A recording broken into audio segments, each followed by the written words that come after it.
Fala pessoal, mais uma dica. Tem um capítulo do meu livro que eu falo só sobre isso, Entenda Pessoas e Sociedade. E aí a gente começa a falar de persuasão. Então Dan Ariely, Robert Cialdini, são alguns nomes que são super importantes nesse ramo de persuasão. E aí quando a gente fala persuasão, a pessoa normalmente conota uma questão negativa à persuasão. E se a gente souber usar ela muito bem, ela vai trazer uma questão muito mais positiva. A gente vai padronizar bons comportamentos que trazem conversões maiores.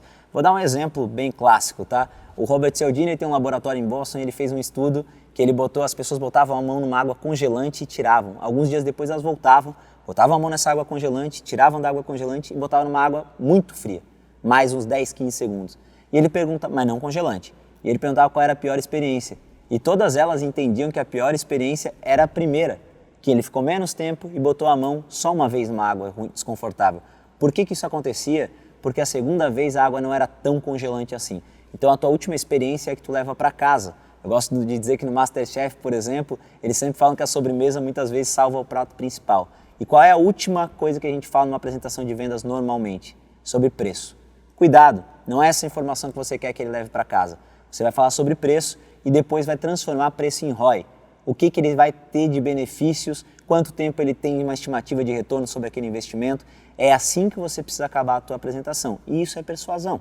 Então, assim, uma outra coisa que é persuasão é ancoragem. Como é que você vai falar? Você tem que trazer o teu produto. Quando eu apresento o Exact, por exemplo, eu trago ela para as referências mundiais que hoje a gente compete. Outreach, Shunt. Por quê? Porque são caras que têm mais tecnologia, são caras que têm um custo muito mais elevado e que podem se equivaler em termos de tecnologia com a minha plataforma. Eu não vou ficar trazendo para outras soluções que têm um preço às vezes menor, uma tecnologia um pouco inferior.